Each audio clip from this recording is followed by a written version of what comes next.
नमो अरिहन्ताणं नमो सिद्धाणं नमो आयर्याणं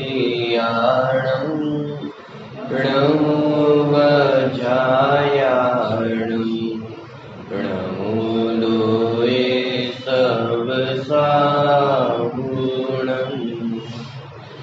मंगलम भगवान वीरो मंगलम गौतमो गणी मंगलम कुंद कुंदाद्यो जैन धर्मोस्तु मंगलम सर्वमंगल मांगल्यम सर्वकल्याणकारिकम् प्रधानं सर्वधर्माणां जैनं जयतु शासनम् उत्तम क्षमा मार्दव आर्जव भाव है सत्य शौच संयम तप त्याग उपाव है आगे जन ब्रह्मचर्य धर्म दश साध है चहुगति दुख दे काढ़ी मुक्ति करतार है।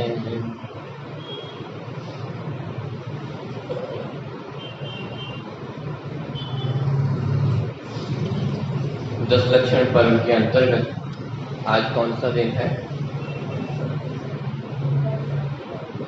कौन सा दिन है? उत्तम सत्य का दिन है।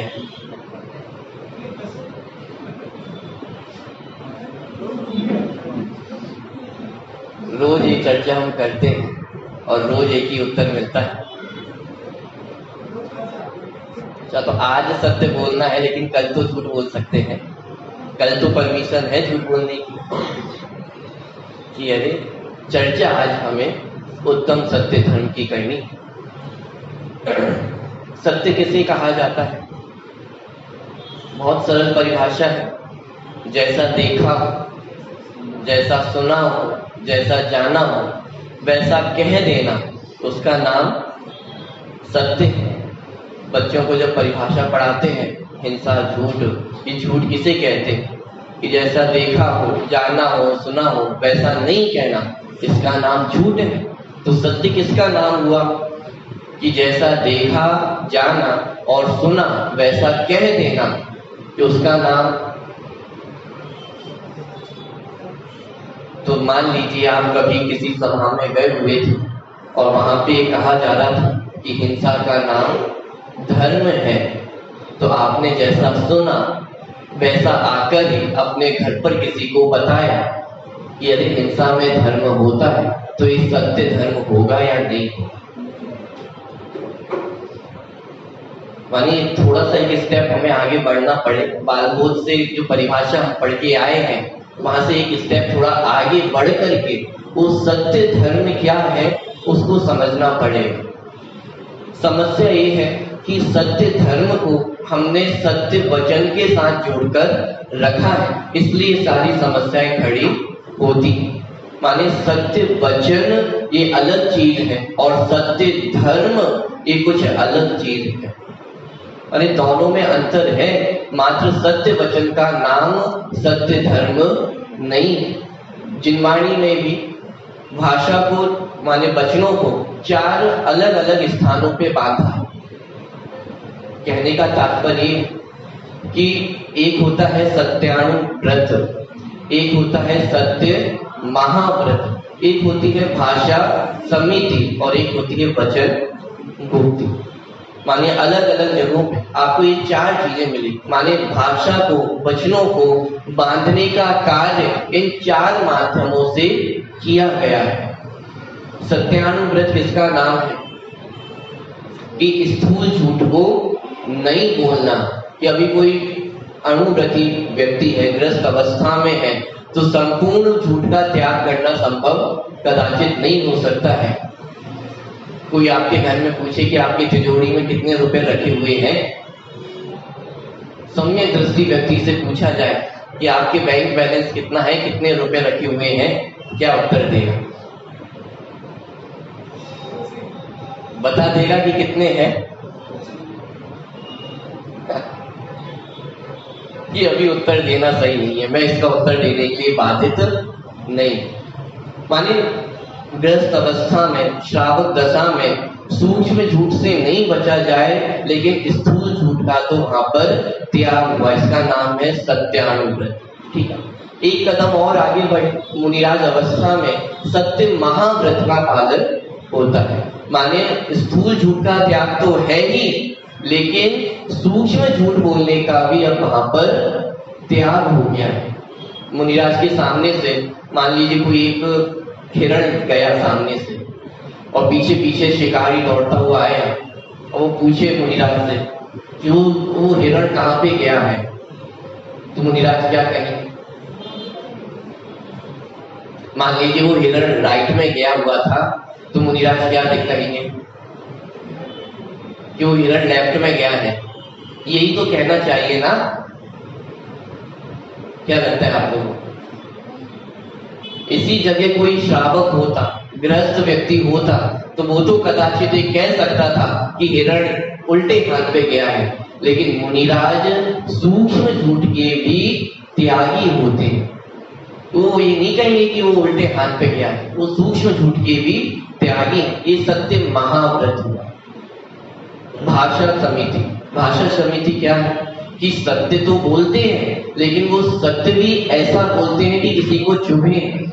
हित मित और प्रिय वचन बोलते हैं, हितकारी वचन बोलते हैं, जिससे किसी का अहित हो। मुनिराज आपको कभी भी शादी करने की प्रेरणा नहीं देंगे। मुनिराज आपको कभी भी पाप करने की प्रेरणा नहीं देंगे। मुनिराज कभी भी कैसे आपकी घर गृहस्थी अच्छी बनी रहे, इसकी प्रेरणा नहीं देंगे। क्यों? क्योंकि मुनिराज हितकारी वचन बोलते हैं, जिसमें हमारा अहित हो। ऐसे वचन वो कैसे बोल सकते हैं? तो हित मित वचन बोलते हैं, बहुत सीमित वचन बोलते हैं। ऐसा नहीं कि वो घंटों घंटों घर तक उपदेश देते जा रहे हैं। जितना भाव आता है उस भाव को भी बहुत सीमित शब्दों में हमारे द्वारा हमें वो वचन उनपे सुनने को मिलते हैं। तो हित मित और प्रिय वचन बोलते हैं।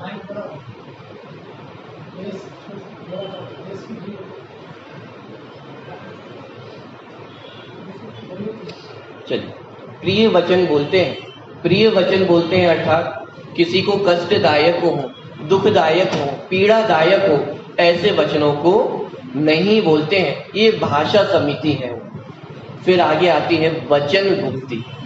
वचन गुप्ती में ये बोलते ही नहीं है। वचन गुप्ती, गुप्ती अर्थात कि अपने स्वरूप में ही गुप्त हो जाते हैं, तो उन्हें बोलने का ही भाव नहीं आता है। ये वचन गुप्ती। मानिए 4 स्थलों पे, 4 स्थानों पे भाषा को बांधा गया है, लेकिन ये प्रश्न मेरा है कि इन चारों जगहों पे सत्य धर्म किसका नाम है? सत्य अणुव्रत कहा, सत्य महाव्रत कहा, भाषा समिति कही, वचन गुप्ती कही, लेकिन सत्य धर्म कहाँ आया? विचार करके देखें। तत्वा सूत्र में जहाँ पे सत्य अणुव्रत और सत्य महाव्रत की चर्चा की है, कौन से अधिकार में की है?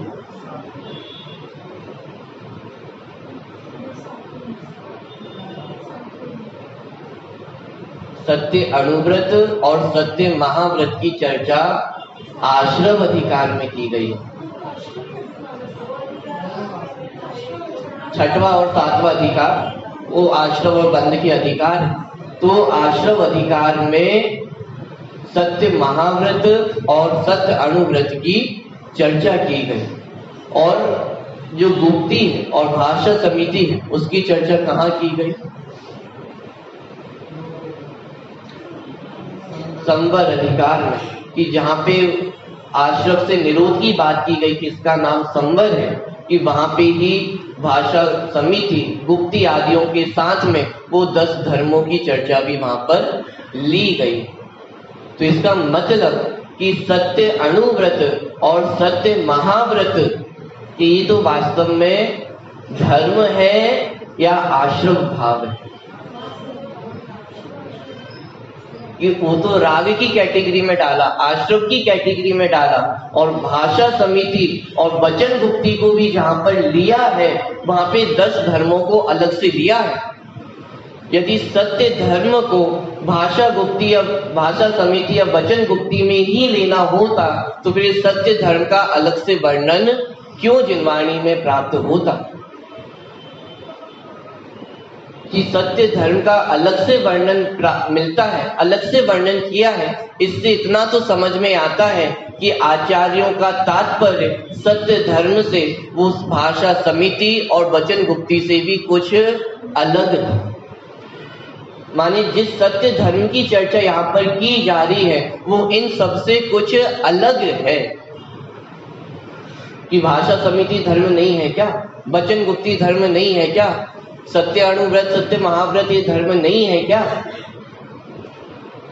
कि वो धर्म है नहीं है, करना चाहिए नहीं करना चाहिए अलग बात है। अरे कैसी बात है, वो सत्यानुव्रत तो हमारे जीवन में होना ही चाहिए, सत्य महाव्रत को हमारे जीवन में होना ही चाहिए, भाषा समिति वचन गुप्ती ये तो जीवन में होना ही चाहिए। लेकिन जिस सत्य धर्म की बात यहाँ पे चल रही है वो सत्य धर्म इनसे कुछ अलग वस्तु है। वो सत्य धर्म मात्र वचनों तक सीमित नहीं है, क्योंकि सत्यानुव्रत, सत्य महाव्रत, भाषा समिति इसमें बोलने रूप वचनों को ले लिया गया है। तो साहब बोलने का नाम तो सत्य धर्म नहीं है, लेकिन नहीं बोलने का नाम, मौन रहने का नाम, इसका नाम तो सत्य धर्म है ना। तो वचन गुप्ती में मौन रहने को भी ले लिया गया है। माने बोलने का नाम तो सत्य धर्म है ही नहीं, लेकिन मौन रहने का नाम भी वो सत्य धर्म नहीं। यदि सत्य बोलने को सत्य धर्म माना जाए तो फिर सिद्ध भगवान में सत्य धर्म का अभाव मानना हो, तो उनके में तो वो वचन का व्यवहार ही नहीं है। जब मन वचन का ही नहीं है तो वे बोले कैसे? तो वो बोलते नहीं है तो उन्हें सत्य धर्म होगा या नहीं होगा? इसकी थोड़ी सी आवाज सही हो जाए, थोड़ा सा गला खिंच रहा है इसमें।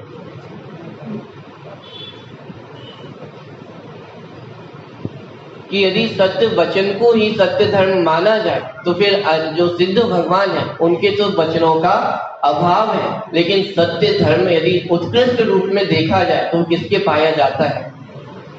कि वह सिद्ध भगवान को ही पाया जाता है। अच्छा, सत्य बोलने का नाम सत्य धर्म नहीं है तो ठीक है, लेकिन झूठ नहीं बोलने का नाम ये तो सत्य धर्म है ना। क्या कहा? सत्य बोलने का नाम सत्य धर्म ना सही, लेकिन झूठ नहीं बोलने का नाम तो सत्य धर्म है। कि अरे यदि झूठ नहीं बोलने का नाम सत्य धर्म हो तो फिर जो निगोदिया जीव है, एक इंद्रिय जीव है, वे कितना झूठ बोलते हैं। त्रियंच गति के जीव हैं, वो कितना झूठ बोलते हैं। तो फिर उनको भी सत्य धर्म मानना पड़ेगा या नहीं मानना पड़ेगा? माने कहने का तात्पर्य ये है कि सत्य धर्म कोई ऐसी वस्तु है जिसका संबंध बाहर के वचनों से नहीं है, बोलने से भी नहीं है और नहीं बोलने से भी नहीं है। वो सत्य धर्म कोई अलग वस्तु है। वो सत्य धर्म कोई ऐसी वस्तु है जो चौथे गुण स्थान से लेकर के सिद्ध भगवान तक पाई जाती है। ध्यान देना, चौथे गुण स्थान में व्रत नहीं है, अणुव्रत नहीं है। पांचवें गुण स्थान में अणुव्रत तो है लेकिन महाव्रत नहीं है। स्थूल झूठ का त्याग है लेकिन सूक्ष्म झूठ का त्याग तो वहां पर भी नहीं है। लेकिन सत्य धर्म ये चौथे गुण स्थान में भी पाया जाता है, पांचवें गुण स्थान में भी पाया जाता है और सिद्ध भगवानों में भी पाया जाता है। माने सत्य धर्म कोई ऐसी वस्तु है जो समस्त सम्यक दृष्टि जीवों से लेकर के वो पूर्ण अवस्था तक, सिद्ध अवस्था तक वो सत्य धर्म पाया जाता है। इसका मतलब बोलने मात्र तक वो सत्य धर्म सीमित नहीं हो सकता है। गांधी जी ने भी सत्य को सत्य वचन तक कहाँ सीमित माना था? वो भी क्या मानते थे? ट्रुथ इज गॉड, माने सत्य भगवान है। माने उनके नजरिए में भी, उनके दृष्टिकोण में भी सत्य कोई ऐसी वस्तु थी जो वचनों तक सीमित नहीं थी, वचनों से भी आगे कोई ऐसी वस्तु है जिसकी खोज की जानी है। जो दार्शनिक हुए हैं उन्होंने तो यहाँ तक वर्णन किया है कि वो सत्य का आश्रय लेना चाहिए, सत्य का ग्रहण करना चाहिए, सत्य का उपाश्रय करना चाहिए। तो जहाँ सत्य के आश्रय लेने की बात हो वहां पे सत्य वचनों को तो स्वीकार नहीं किया जा सकता है कि सत्य वचनों का आश्रय लेना है क्या। कि जहाँ दार्शनिकों ने सत्य का आश्रय लेने की बात की है वहां पे सत्य कोई ऐसी वस्तु है जिसका आश्रय लिया जा सकता है, जिसको ग्रहण किया जा सकता है, तो वो सत्य वचनों तक तो सीमित नहीं हो सकता है। लेकिन आज तो दुर्दशा ये है कि सत्य वचनों की भी हमें कहाँ खबर है, सत्य वचन किसे कहा जाता है उसकी भी खबर कहाँ है। सत्य धर्म की बात तो बहुत दूर की है, क्या सत्य वचनों को भी हम जानते हैं। लौकिक में ऐसा कहा जाता है व्यापार प्रारंभ करना हो कि एक बार व्यापार में अच्छी धाक बन जाए, एक अच्छी गुडविल बन जाए, उसके बाद तो फिर कुछ भी बेच दो, कैसा भी बेच दो, सब चल जाता है। तो ये क्या है कि ये सत्य धर्म हो गया कि एक बार अपनी अच्छी इमेज बन जाए कि अरे ये तो बहुत सत्यवादी व्यक्ति है, ये झूठ नहीं बोलता है, ऐसी एक बार यदि इमेज बन जाए तो फिर कुछ भी किसी भी भाव में बेच सकते हैं कि अरे ये सत्य वचन है या सत्य की आड़ में लूटने की विधि है। माने विचार करके देखें गंभीरता से कि सत्य वचन भी किसका स्वरूप है। जैसा जाना, जैसा देखा, जैसा सुना वैसा कह देना, क्या ये सत्य वचन है।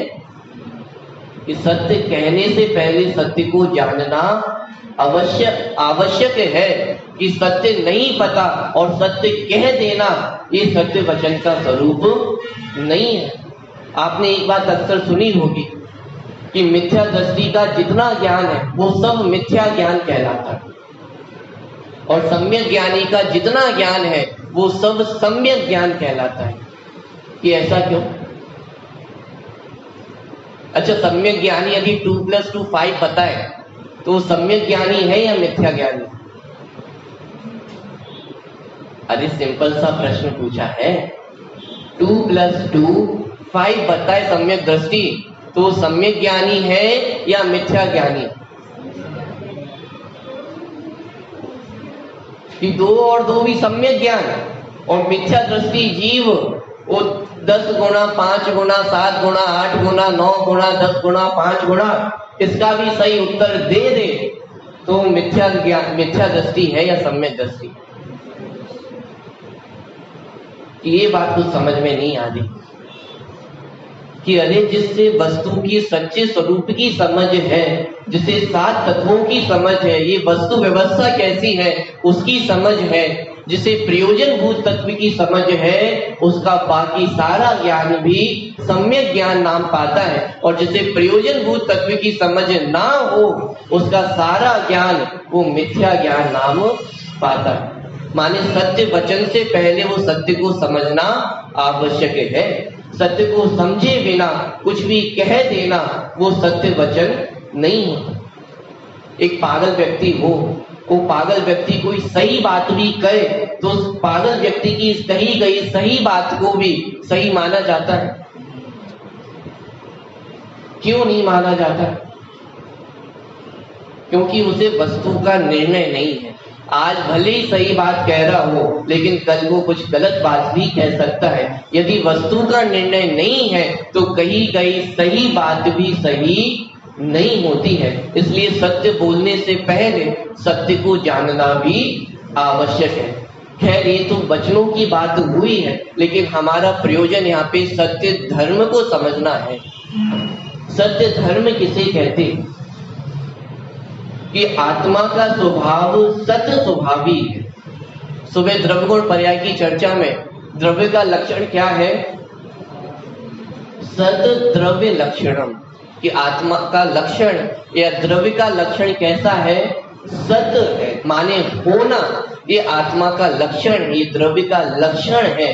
और जैसी वस्तु है उसको वैसा जानना, उसको वैसा मानना और उसको वैसा अनुचरण करना कि जैसा जानना वो सत्य ज्ञान है, जैसी वस्तु है वैसा उसको मानना वो सत्य श्रद्धान है, और जैसी वस्तु है उसका वैसा आचरण करना, उसमें वैसा अनुभव करना, ये सत्य धर्म है। माने सत्य ज्ञान और सत्य श्रद्धान का नाम भी सत्य धर्म नहीं है।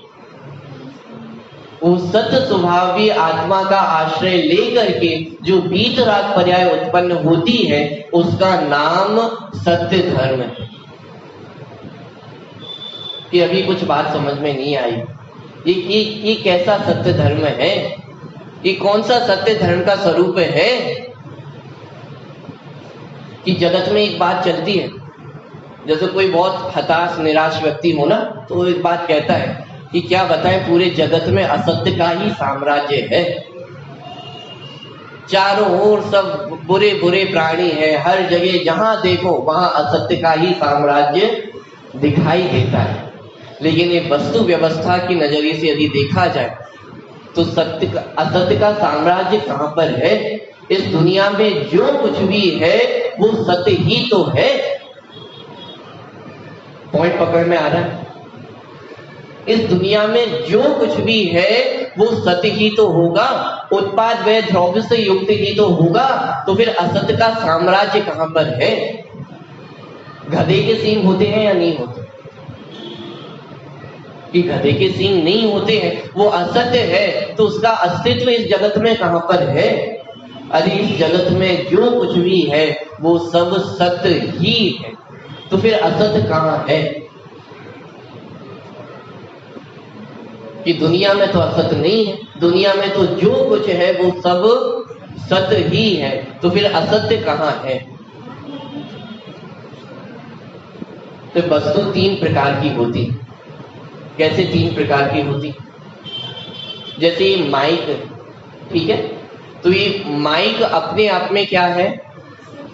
एक वस्तु है, ठीक है, और एक है वाणी जिसमें मैंने माइक कहा, तो वो भी क्या है? एक वस्तु है। उन शब्दों का अस्तित्व है या नहीं है? कि उन शब्दों का अस्तित्व है। और यहाँ पे मान लो बोर्ड होता और उसमें मैंने माइक लिख दिया होता, और फिर मैं आपसे पूछता कि क्या लिखा है? माइक लिखा है, माने वो अस्तित्व है या नहीं?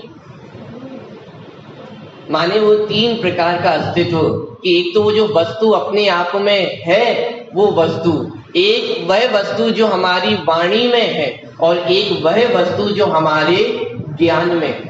तीन प्रकार का माइक हो गया है।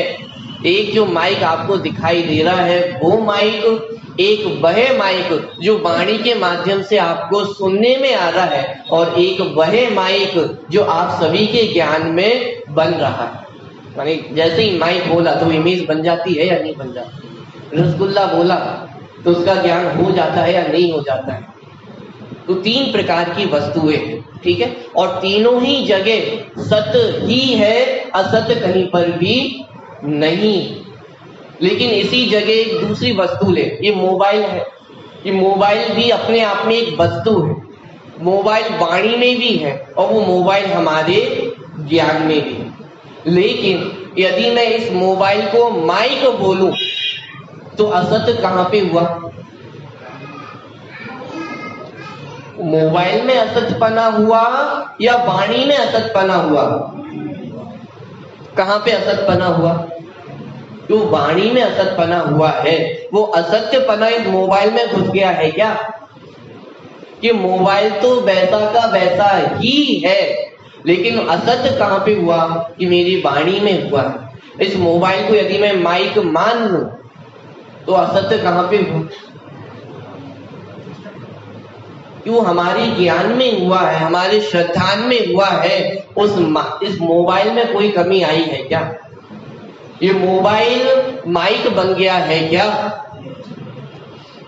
कि ये मोबाइल तो मोबाइल ही है, लेकिन जो असत्यपना है वो कहां पर है? कि वो हमारी ज्ञान में हो सकता है, वो हमारी वाणी में हो सकता है, लेकिन इस वस्तु में वो असत्यपना कभी प्रवेश नहीं करता है। जैसे अग्नि है, अग्नि का स्वभाव कैसा है? उष्ण स्वभाव है।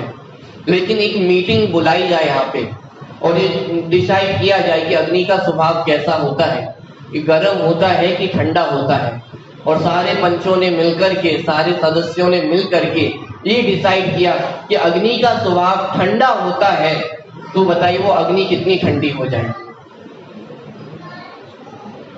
बहुमत नहीं, एक मत से निर्णय हुआ है।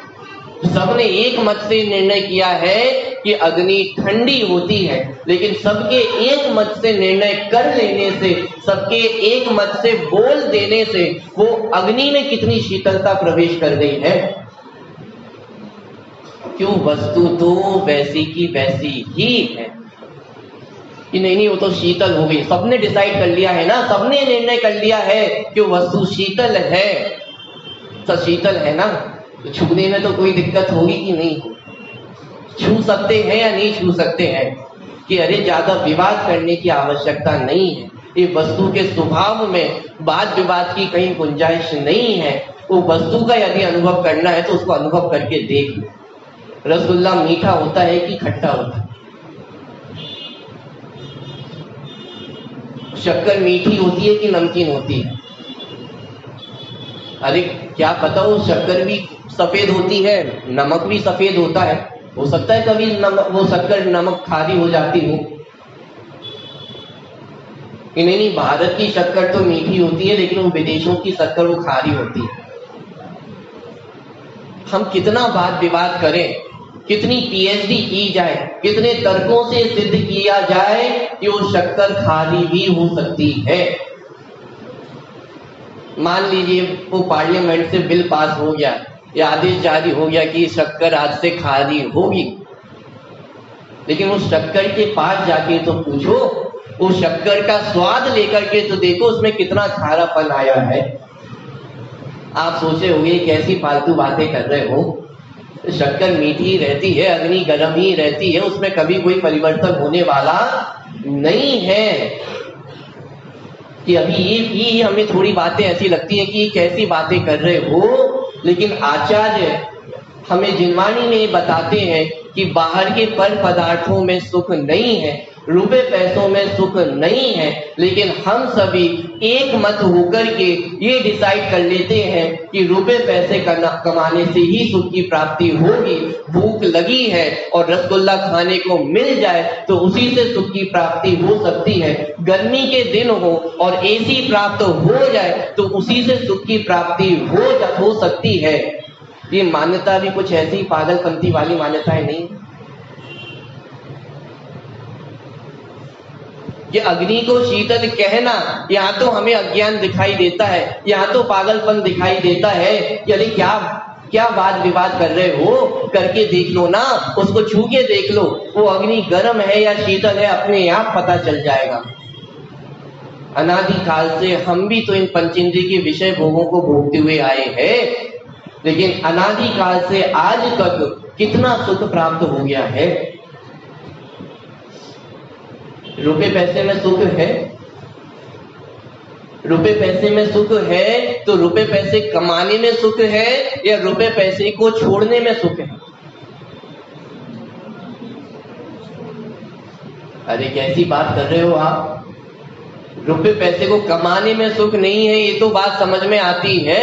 रुपए पैसे को छोड़ने में सुख नहीं है, ये कैसी बात है कि मुनिराज साहब सबको छोड़कर जाते हैं ना, चक्रवर्ती 6 खंड की संपदा को छोड़कर जाते हैं ना, तो सुखी होते हैं।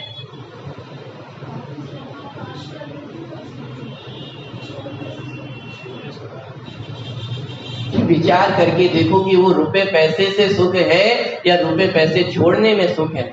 यदि रुपए पैसे कमाने में सुख होता तो नाम का लोभी, हमने चर्चा की थी लोभ के संबंध में कि नाम जो यश का लोभी होता है वो रुपए पैसों को भी छोड़ देता है, रुपए पैसों को भी बहा देता है। करोड़ों रुपयों की संपत्ति हो लेकिन नाम का लोभ हो तो रुपए पैसे के त्याग में भी वो सुख की कल्पना करता है। तो रुपए पैसे कमाने में सुख है या रुपए पैसे छोड़ने में सुख है? अरे ना रुपए पैसे कमाने में सुख है, ना रुपए पैसे छोड़ने में सुख है, क्योंकि उस सुख नाम के धर्म का वो पुद्गल द्रव्य में अभाव है, असत है। बात समझ में आ रही? और जहां अभाव है वहां सद्भाव मानना, इसी का नाम तो असत्य है। ये असत्य कहां पर है? कि ये असत्य हमारे ज्ञान में, ये असत्य हमारी मान्यता में है। बात समझ में आ रही है या नहीं आ रही? वस्तु का स्वभाव कैसा है? जैसा वस्तु का स्वभाव है वैसा जानना, ये सत्य ज्ञान है। जैसा वस्तु का स्वभाव है वैसा उसको मानना, ये सत्य श्रद्धान है। और जैसा वस्तु का स्वरूप है उसका वैसा अनुभव करना, ये सत्य धर्म है। वो रसगुल्ला मीठा होता है ऐसी जानकारी, ये सत्य ज्ञान है। वो रसगुल्ला मीठा होता है ऐसा श्रद्धान, वो सत्य श्रद्धान है। वो रसगुल्ला मीठा होता है, उसको हमने मुंह में रख लिया और उसका जो आनंद आ रहा है, ये सत्य धर्म है। और वाणी में कहना कि वो रसगुल्ला मीठा होता है, ये सत्य वचन। बात समझ में आ रही है या नहीं आ रही? माने सत्य धर्म का संबंध कहने या नहीं कहने से, कुछ बोलने अथवा मौन रहने से नहीं है। सत्य धर्म कोई ऐसी वस्तु है जो मूक त्रियंच प्राणियों को भी प्रकट हो जाता है। वो नारकियों को आपस में लड़ते झगड़ते भी वो सत्य धर्म प्रकट हो जाता है। बात समझ में आ रही है या नहीं आ रही? ये सत्य धर्म क्या है? कि जैसा वस्तु का स्वरूप है वैसा उसका अनुभव करना, जैसी वस्तु है उसको वैसा मानना, कि ये सत्य धर्म है। ख्याल में आ रहा है? और जैसी वस्तु है उसको वैसा नहीं मानना, जैसी वस्तु है वैसी उसकी जानकारी नहीं करना, और जैसी वस्तु है उसका वैसा अनुभव नहीं करना, यही असत्य है। अरे असत्य का साम्राज्य कहां पर है? कि वो हमारे ज्ञान में है, वो हमारे श्रद्धान में है, वो हमारे चारित्र में है। वस्तु को देखेंगे तो वस्तु कैसी दिखाई देगी? कि वस्तु तो हमें सत्य ही दिखाई देने वाली है। वस्तु में कभी कोई कमी आई नहीं है। यदि कोई कमी आई है तो हमारे ज्ञान, श्रद्धान और चारित्र में ही आई है। दूसरी बात विचार करके देखें कि जो वाणी है, जो सत्य वचन है, वो कौन से द्रव्य की पर्याय है? द्रव्य गुण पर्याय की चर्चा चल रही है। वो भाषा, वो कौन से गुण द्रव्य की पर्याय है? ये पुद्गल द्रव्य की पर्याय है। और सत्य धर्म, ये कौन से द्रव्य की पर्याय है? ये जीव द्रव्य की पर्याय है। माने सत्य वचन कहना अथवा नहीं बोलना, ये कहने रूप की पर्याय है। तो वचनों का नहीं होना, ये भी भाषा वर्गणा की ही एक पर्याय है। माने ध्वनि होना, यदि ये भाषा वर्गणा की पर्याय है तो ध्वनि का नहीं होना, ये भी वो भाषा वर्गणा की ही पर्याय है। बोलना, ये भी भाषा वर्गणा का कार्य है। नहीं बोलना, मौन रहना, ये भी भाषा वर्गणा का कार्य है। लेकिन वो आत्मा का जो सत्य धर्म है, जो वीतरागी पर्याय है, वो आत्मा की पर्याय है, जो आत्मा के सत्य स्वभाव का आश्रय लेने से प्रकट होती है। माने दोनों का विचार करना कि दोनों द्रव्य अलग अलग है, दोनों में गुण अलग अलग है और दोनों की पर्याय अलग अलग है। इसलिए सत्य वचन का नाम सत्य धर्म नहीं है। तो फिर सत्य कहना या नहीं कहना? तो फिर झूठ कहना प्रारंभ कर दे? झूठ बोलते बोलते सत्य धर्म हो जाएगा? कि अरे जिनके जीवन में सत्य धर्म प्रकट होता है उनकी वाणी में भी सहज सत्य वचन ही होते हैं, उनके ज्ञान में सत्य ज्ञान होता है, उनके श्रद्धान में सत्य श्रद्धान होता है। लेकिन जो बाहर में सत्य वचन कहता हुआ दिखाई दे, उससे ये निर्णय नहीं किया जा सकता है कि यह व्यक्ति सत्य धर्म का धारी है या नहीं। हाँ, लेकिन जिनको सत्य धर्म प्रकट होता है उनके जीवन में सहज ही वो सहजता बाहर में होती है। जैसे वस्तु का स्वरूप है वैसा ही उसको कहते हैं। जगत में एक बात चलती है कि असत्य कहना हो तो बहुत प्लानिंग करनी पड़ती है कि असत्य कहना हो तो बहुत मुश्किल काम है। आपको पता नहीं है कितनी कला है, ये झूठ बोलने की भी कला होती है कि प्लानिंग करनी पड़ती है, सोच समझ के बोलना पड़ता है, सामने वाले को पता ना चल जाए ऐसे बोलना पड़ता है कि असत्य वचन बोलने में प्लानिंग की आवश्यकता होती है, समझदारी की आवश्यकता होती है। और सत्य कहने में क्या है, जो जैसा है उसको वैसा कह देना, इसका नाम सत्य है ना। कि विचार करके देखें, सत्य कहना सरल है या असत्य कहना सरल है। मैं आपसे पूछूं, रांची में कितने कौवे हैं?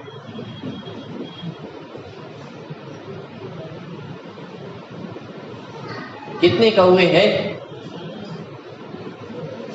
कि अरे बिना सोचे समझे जो कुछ भी आप उत्तर देंगे वो असत्य ही होगा। माने असत्य बोलने के लिए सोचने समझने की, विचारने की आवश्यकता नहीं है। सो बिना सोचे समझे जो कुछ कह दिया जाएगा वो असत्य ही होने वाला है, गारंटी से। लेकिन सत्य बोलने के लिए सत्य का ज्ञान होना आवश्यक है। सत्य बोलने से पहले वो सत्य को कहने की जो जिम्मेदारी है वो समझना आवश्यक है। सत्य बोलने के लिए जैसा वस्तु स्वरूप है उसको वैसा जानना आवश्यक है, उसको वैसा मानना आवश्यक है, तब जाकर के वो सत्य वचन कहला सकता है। माने सत्य वचन कहने में वो जिम्मेदारी है, सत्य वचन कहने में एक रिस्पॉन्सिबिलिटी है। लेकिन असत्य वचन कहने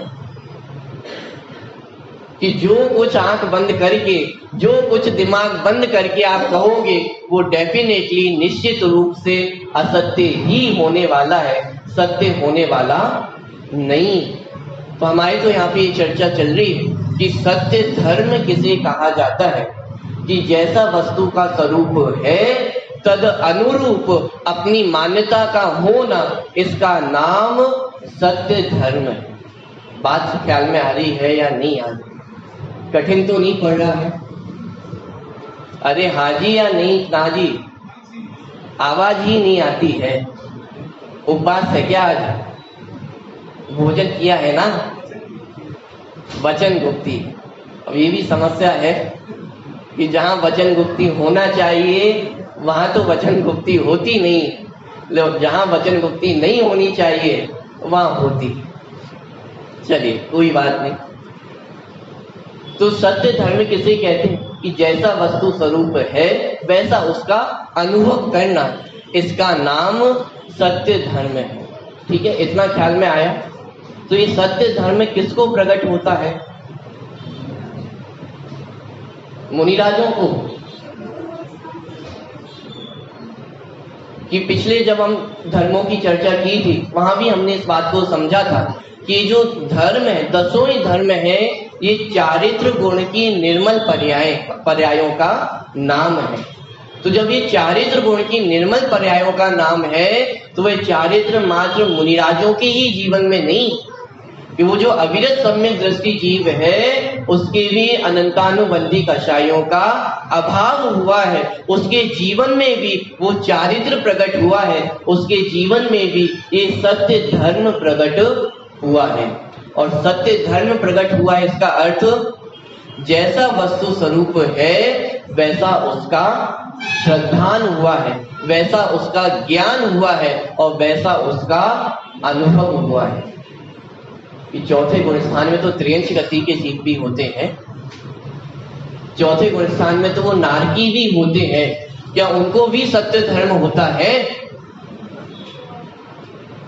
कि सत्य वचन हो या ना हो लेकिन वहां पे भी सत्य धर्म की उपस्थिति होती है, क्योंकि वहां पे भी वो अनंतानुबंधी कषायों का अभाव हुआ है।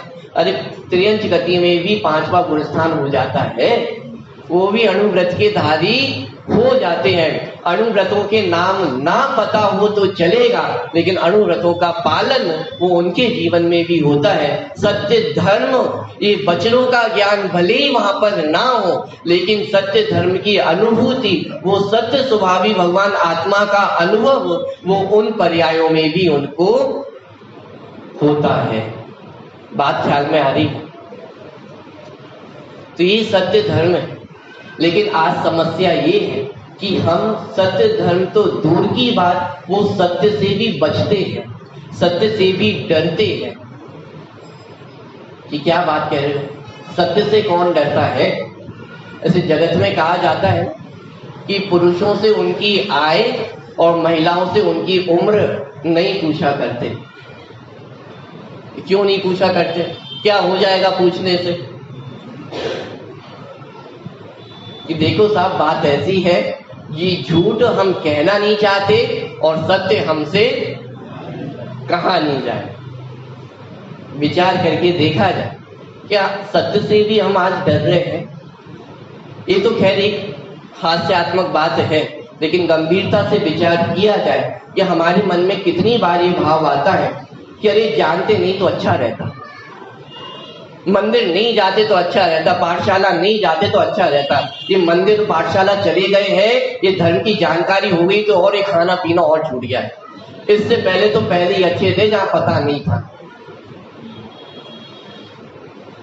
ये भाव कभी ना कभी हमारे मन में आता ही, या कभी दूसरे ज्ञानी धर्मात्माओं को देख करके यदि उनके जीवन में कभी कुछ परिस्थितियां विपरीत हो या कुछ ऐसा देखने में आए तो भावना सबसे पहले क्या आती है कि अरे क्या कर लिया उन्होंने इतना ज्ञान करके, क्या हो गया, इससे तो अच्छे हम है ना, बिना पढ़े लिखे बिना जाने समझे हम अच्छी जिंदगी जी रहे हैं या नहीं जी रहे। तो इसका मतलब वो सत्य हमें अच्छा लगता है या नहीं लगता है, या सत्य से बचना चाहते, सत्य से दूर भागना चाहते हैं कि अरे ये अच्छी जानकारी हो गई, आलू में जीव होते हैं, पहले अच्छा था, नहीं पता था तो सब खा लेते थे, शांति रहती थी, निर्विकल्पता रहती थी। क्या इसका नाम निर्विकल्पता है? क्या इसका नाम शांति है? क्या सत्य से दूर भागने का नाम वो सत्य धर्म है? विचार तो करके देखें कि अभी तो हम वो सत्य से भी डरते हैं, जो सत्य पता ना चल जाए, सत्य पता ना चल जाए कि साहब मंदिर क्यों नहीं आते हो, पाठशाला क्यों नहीं आते हो, स्वाध्याय में क्यों नहीं बैठते हो? कि अरे क्या बताएं, एक बार स्वाध्याय में चले गए थे गलती से तो रात्रि भोजन का त्याग करना पड़ गया था। इससे अच्छे तो पहले थे कि ना जाते थे, ना ये सारी झंझटें होती थी। लेकिन विचार करके देखा जाए कि जिन्हें सत्य धर्म को समझने की ललक नहीं है, जो अभी सत्य से भाग रहे हैं, क्या उनको ये सत्य समझ में आ सकता है?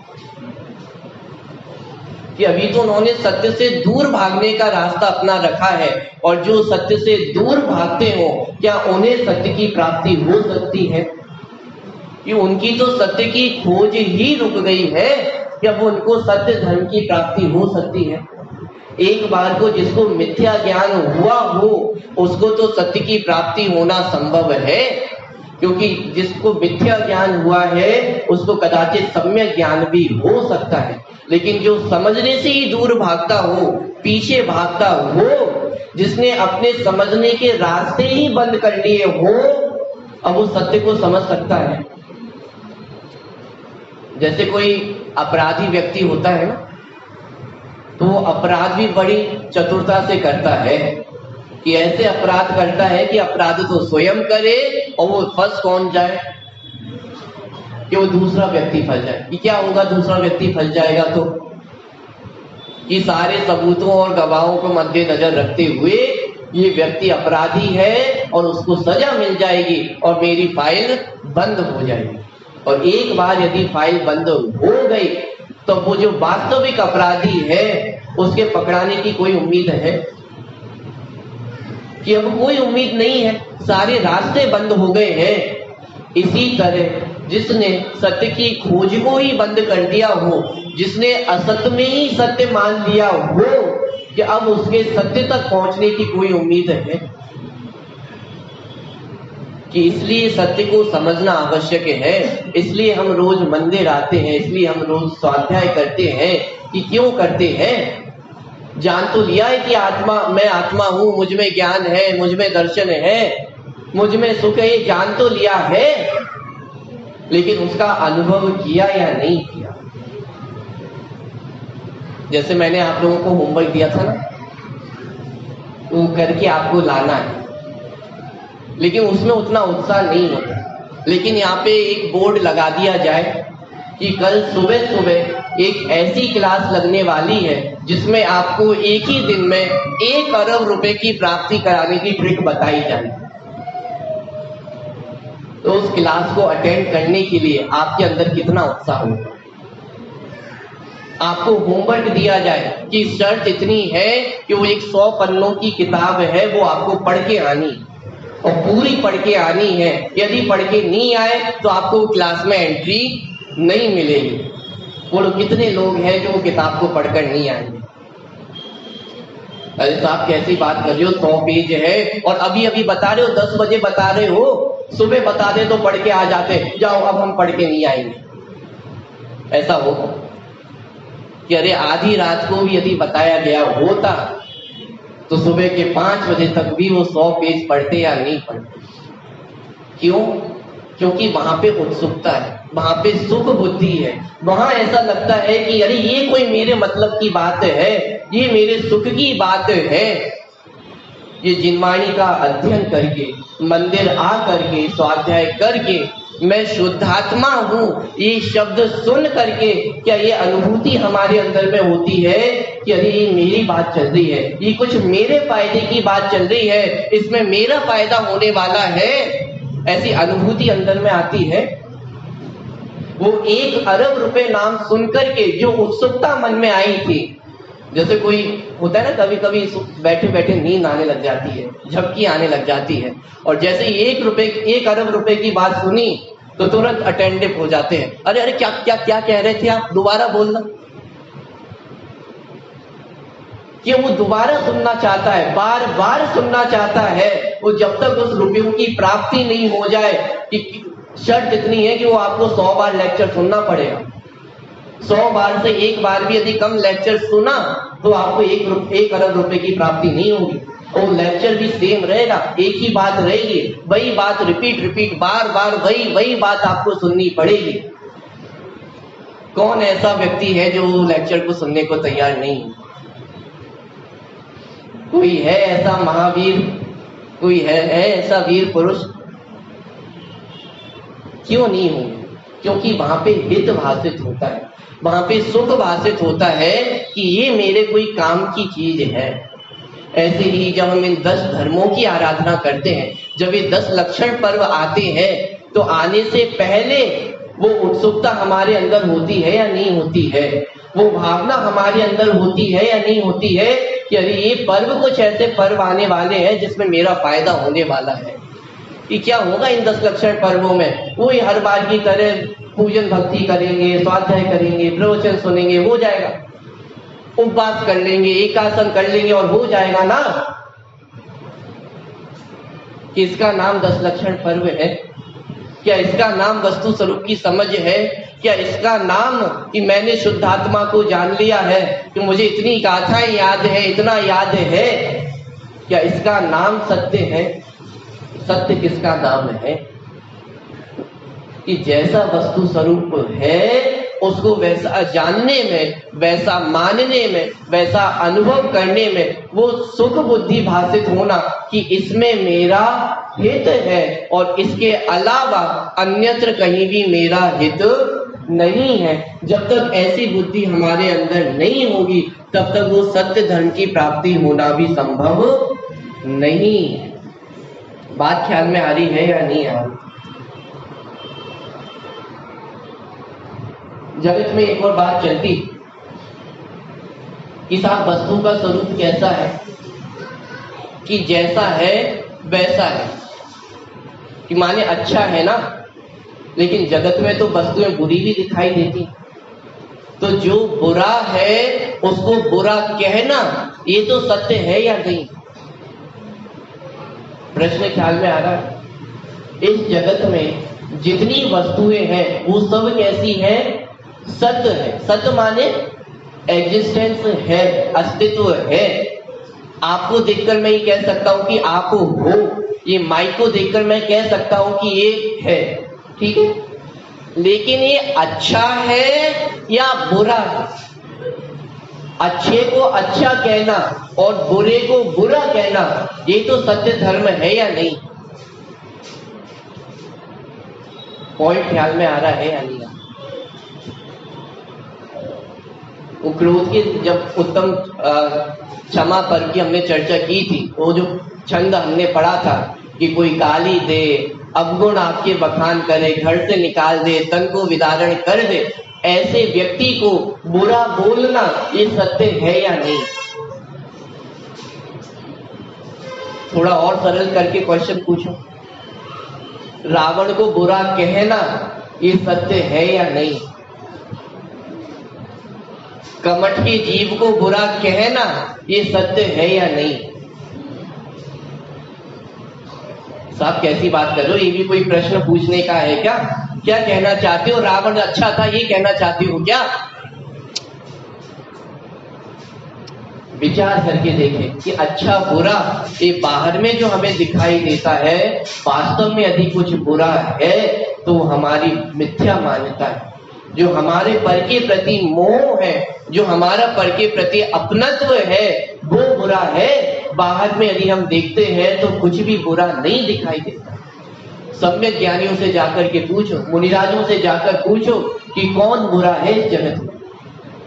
तो राजा श्रेणी का जीव जिसने वो सर्प में, वो गले में सर्प डाल दिया था, वो बुरा था या नहीं था? सीता जी से आप जाकर पूछो कि वो रावण बुरा था या नहीं था? अरे जिस रावण के पुतले हम आज तक जला रहे हैं, उसी रावण को उपदेश देने वो सीता का जीव नरक तक गया था। कि कौन बुरा है इस जगत में? कि यदि कुछ बुरा है तो वो हमारी दृष्टि बुरी है, जो बाह्य विषयों में कुछ अच्छा देखती है और कुछ बुरा देखती है। लेकिन वास्तव में विचार किया जाए तो इस जगत में ना कुछ अच्छा है और ना कुछ एकत्व निश्चय गत समय सर्वत्र सुंदर लोक। माने जगत में कहा जाता है ना, जैसी दृष्टि हो वैसी सृष्टि होती है।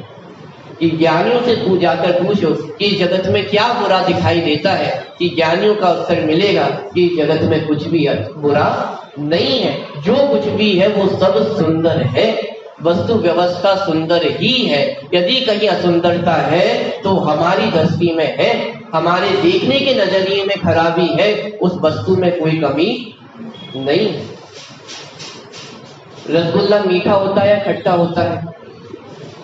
कि क्या आप बार बार एक ही प्रश्न पे वापस आ जाती हो घूम फिर करके? कि एक और बार उत्तर दे दो ना, आपका भी क्या जाता है? कि रसगुल्ला कैसा होता है? मीठा होता है। लेकिन मान लीजिए आज के दिन आपको 1 करोड़ रुपए का घाटा लगा हो व्यापार में, और अब आपके सामने वो रसगुल्ले रखे हो, तो रसगुल्ले का स्वाद कितना मीठा है? कैसा होता है स्वाद रसगुल्ले? अरे मीठा होता है या खट्टा हो गया है? तो क्या हो गया? वो रसगुल्ले में कुछ बदल गया है, रसगुल्ले में कुछ कमी आ गई है, उसकी चाशनी में कुछ कमी आ गई होगी कि नहीं। वो जो जब तक मुनाफे में चल रहे थे तब तक वो रसगुल्ला अलग तरह से बनता था, और जब अब घाटा हो गया है तो वो फीका रसगुल्ला बनाया गया है। क्या हो गया है उस रसगुल्ले में? कि उस रसगुल्ले में नहीं हुआ है, हमारी दृष्टि में फेर हो गया। जो दृष्टि अभी तक उसमें मीठापन खोजती थी, और वो दृष्टि उसमें मीठापन खोजना बंद कर दिया है। वो रसगुल्ला तो वैसा का वैसा ही है, उसमें कोई कमी नहीं आई है। ऐसे ही भगवान आत्मा कैसा है? कि समझाना रसगुल्ला नहीं है, समझाना तो भगवान आत्मा है। क्यों? भगवान आत्मा कैसा है? सब क्रोधी है, मानी है, मायाचारी है, अज्ञानी है, छल कपटी है। क्या बताए कैसी बुरी हालत है। लोगों के बारे में बात करे तो क्या क्या कह दे वो कम होगा। ये पंचम काल के जीवों की क्या बात करे, वो जीव तो चौथे काल में हुआ करते थे। कि आज के जीवों की क्या बात करे। कि मैं आपसे पूछता हूं, खराबी बाहर है या खराबी अंदर है? महावीर भगवान आज यदि हमारे सामने होते और उनकी दिव्य ध्वनि खिल रही होती तो किसको अच्छा बताते और किसको बुरा बताते? और हमारे बुरा मानने से वो वस्तु बुरी हो जाती है क्या? मैं कह दूं कि रसगुल्ला खट्टा होता है तो हमारे कहने से वो रसगुल्ला खट्टा हो जाएगा क्या? वो रसगुल्ला तो मीठा ही रहने वाला है। हाँ, लेकिन इतना जरूर होगा कि आप रसगुल्ला खाने से चूक जाओगे। ऐसे ही जिसने भगवान आत्मा को अपवित्र माना है, कषाई माना है, क्रोधी, मानी, मायाचारी, लोभी माना है, तो उससे क्या हो जाएगा कि आत्मा तो परम पवित्र थी, परम पवित्र है और परम पवित्र ही रहेगी। लेकिन जो अतीन्द्रिय आनंद आपको प्राप्त हो सकता था, जो सुख वर्तमान में सिद्ध भगवान अनुभव कर रहे हैं, वो सिद्ध भगवान जैसा सुख हम भी अनुभव कर सकते थे, उस सुख से हम वंचित रह जाएंगे। लेकिन उस वस्तु में कोई कमी आने वाली है क्या? कि उस वस्तु में कभी कोई कमी आने वाली नहीं है। वो वस्तु में कोई समझौता नहीं होता है कि 50-50 मान लिया जाए, थोड़ा सुख है और थोड़ा दुख भी है, तो आपके कहने से आत्मा में थोड़ा सुख और थोड़ा दुख हो जाएगा क्या? इस शुभ राग से भी धर्म होता है। चलो 100% नहीं तो 50-50 तो मान लो कि हमने 50-50 मान भी लिया, लेकिन वो राग धर्म का कारण हो जाएगा क्या? माने बहुत कम कहा है, लेकिन बहुत अधिक समझना। जगत में हमारे मानने से वो वस्तु में कोई परिवर्तन नहीं होता है। मैं ये मान लूं कि मैं परद्रव्य का कर्ता हूं, लेकिन मेरे ऐसा मान लेने से क्या मैं परद्रव्य का कर्ता हो जाता हूं? समय कम है, शब्द कम है, बहुत कम कह रहा हूं, लेकिन ये सत्य धर्म की कितनी व्यापकता है वो उसको आपको ख्याल में आ रही होगी। हमारे विकल्प करने मात्र से, हमारे सोचने मात्र से पर द्रव्य में कोई परिवर्तन हो जाए, ऐसा संभव नहीं है। और यही वस्तु का सत्य स्वभाव है। और ऐसे सत्य स्वभाव का आश्रय लेकर के हम भी सत्य धर्म को प्राप्त करें, इसी मंगल भावना से अभी की बात को पूरा करते हैं।